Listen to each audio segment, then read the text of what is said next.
Assalamualaikum warahmatullahi wabarakatuh. Kali ini aku Berwimado mau speak up tentang masalah aku dan salah satu pengusaha kuliner yang berada di Sabang. Sebenarnya aku gak mau menanggapi, tapi sudah mengganggu pikiran aku banget. Dari kemarin aku diserang terus di WA maupun di DM Instagram. Aku gak tahu siapa yang nyerang aku, apakah itu si pengusahanya sendirikah atau istrinya. Tapi yang aku lihat gitu loh kan, bicaranya seperti perempuan. Nah, sebelum aku lanjut ke permasalahannya, aku mau cerita awal pertama aku jumpa sama pengusaha itu.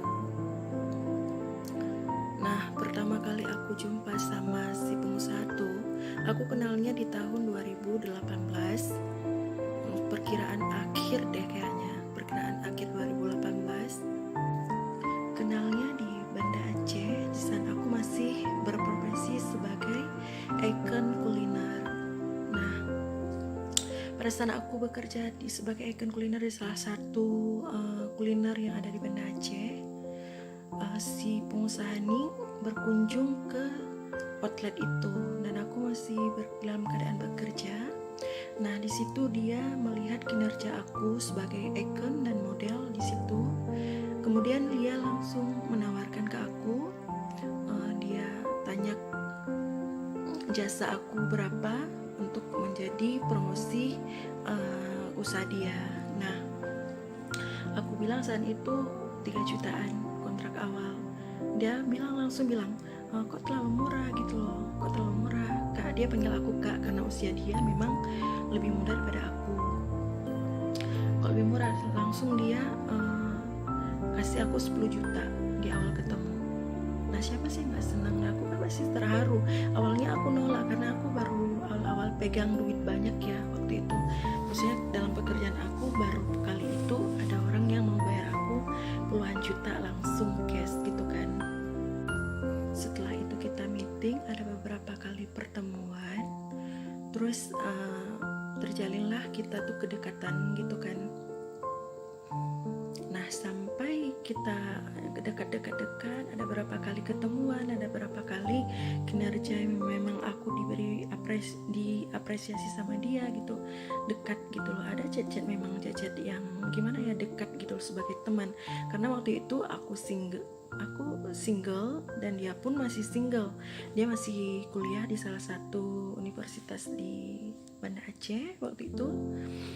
Nah, karena aku pun masih baru waktu kuliah, awal kuliah kita kan sharing selain masalah pekerjaan atau bisnis, kita juga sharing masalah kuliah gitu loh kan.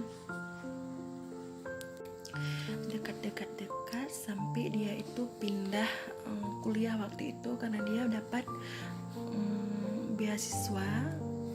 Aku nggak tahu juga waktu itu dia kayaknya dapat sebagai siswa terbaik ya di universitas ini Banda Aceh. Dia dapat nggak tahu aku apa itu, pokoknya dia pindah ke daerah Semarang. Nah, waktu di Semarang dia emang agak sering banget chat aku, Kak, aku rindu gitu kan. Dia bilang selalu chat aku, mau pagi, mau siang, mau malam gitu loh. Sedangkan aku kan lagi sibuk-sibuk bekerja nih, jarang banget aku bisa waktu untuk ngetik atau membalas gitu kan. Karena aku sibuk banget kerja, kuliah itu udah beriringan banget waktu itu. Nah, dia nih sampai bilang, kok gitu ya Kak, ketika jauh saya nggak pernah merasa dihargai. Nah, di situ aku tuh kayak, kenapa ini? Aku kan pura-pura nggak tahu aja sih kalau dia tuh sebenarnya kayak mana sih perasaan dia gitu loh. Maksudnya nggak mau membuka jalan ke situ karena aku maunya bisnis aja. Memang aku tuh dari awal dekat sama dia nggak ada yang mau tahu kehidupan dia seperti apa, dia atau mau memiliki, nggak ada, satu sedikit pun nggak ada. Hanya sebatas pertemanan dan kerjasama, itu aja sih. Nah, karena aku punya sepupu yang usil, si pupu aku ini sering aku beri kebebasan gitu loh untuk menyentuh barang aku, salah satunya HP aku gitu kan. Si sepupu aku ini kayak usilin aku gitu loh. Dia pegang HP aku, Kemudian dia balas chat si pengusaha itu gitu loh kan, maksudnya merespon perasaan dia gitu loh. Tiba-tiba si pengusaha itu tembak aku lewat chat WA. Nah di situ aku terkejut banget pas aku baca WA, nggak sempat mungkin dihapus sama sepupu aku baca gitu loh kok ini kayak dia tembak terus aku terima gitu loh, berarti kan udah kayak kita tuh jadian pacaran kan gitu kan.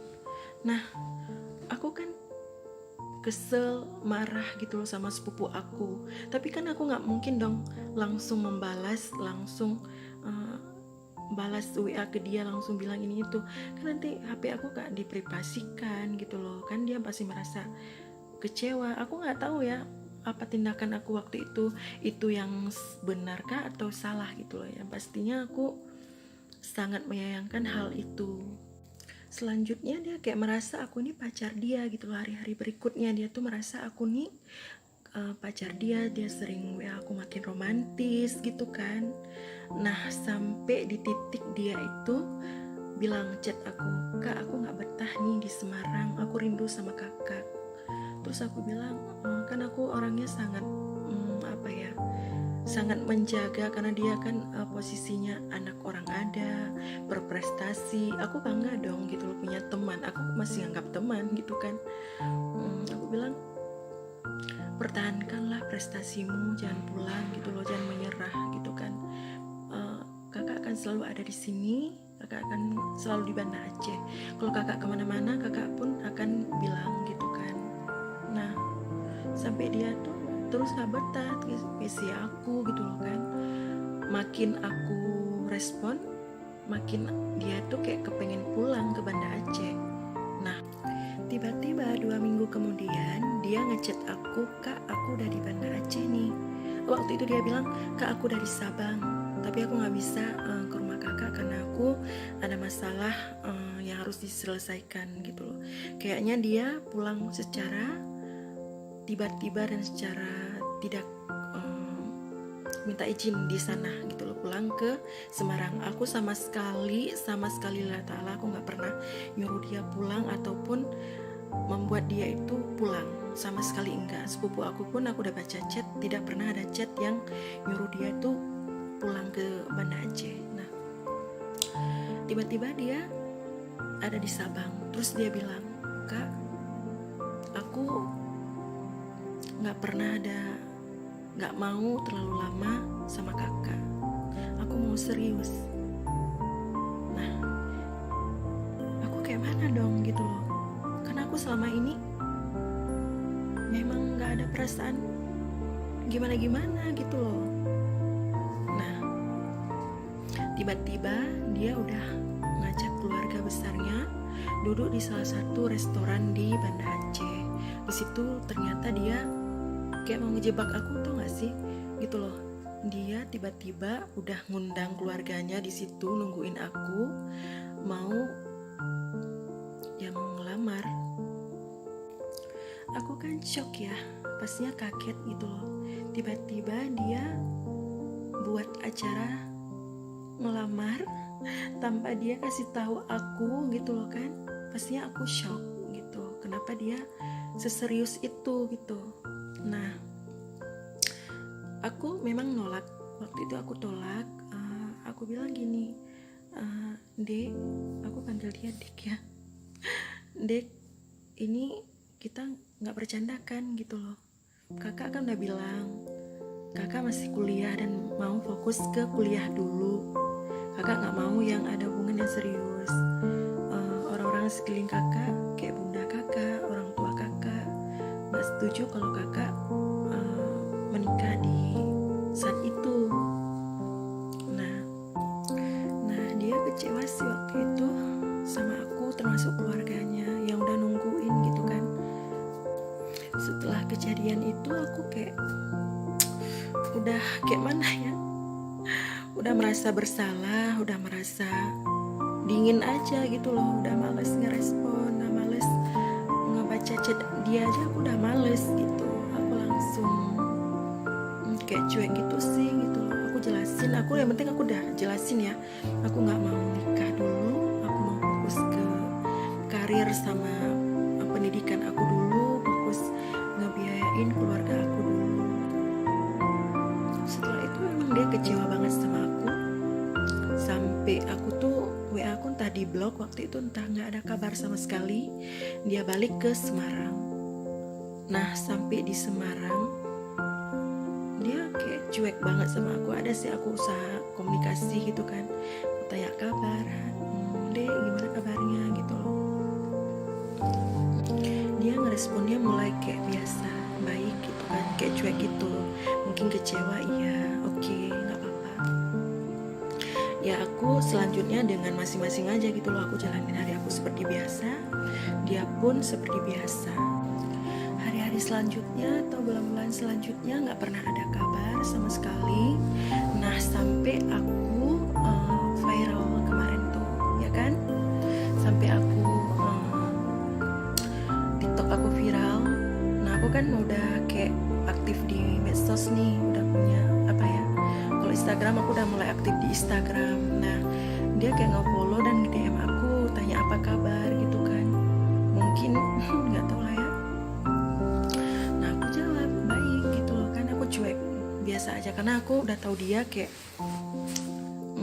nanti takutnya tiba-tiba ngelamar lagi, bukan GR ya, tapi kita lebih menjaga perasaan orang karena dia memang apa ya, berprestasi dan juga orang berada beda sama aku.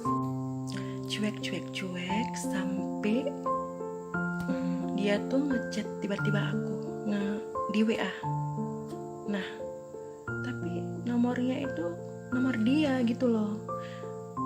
Tiba-tiba, hey haram jadah, anjir gitu loh kan. Kok pas aku cek nomor dia gitu loh, lontong gitu loh. Dia bilang aku lontong, ingatlah kamu tuh telah berdosa, pekerjaan kamu lontong. Nah siapa sih yang gak naik pitam, siapa yang gak emosi, ku tanya ya. Nah aku kan balas gitu loh, aku ngerespon karena menurut aku kalau misalnya hal-hal yang seperti itu aku senang banget, itu makanan aku kalau harus dilawan kan. Maksud kamu apa ya, ini siapa ya? Nah dia bilang, kamu apain laki aku, laki kamu yang mana gitu, aku tanyakan apa segala macam. Kamu ingat ya, dosa kamu mengganggu suami orang. Nah yang ngechat duluan dia, terus dia ngerepet aku ganggu suami dia.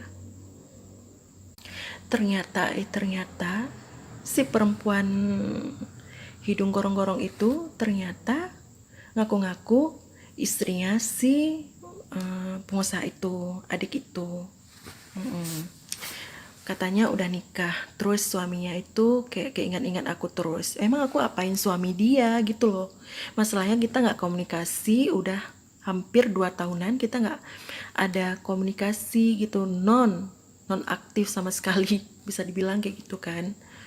Nah tiba-tiba dia haram jadah, anjir, lontong. Kalau ada lontong basi ku sempal tuh mulut si hidung gorong-gorong itu.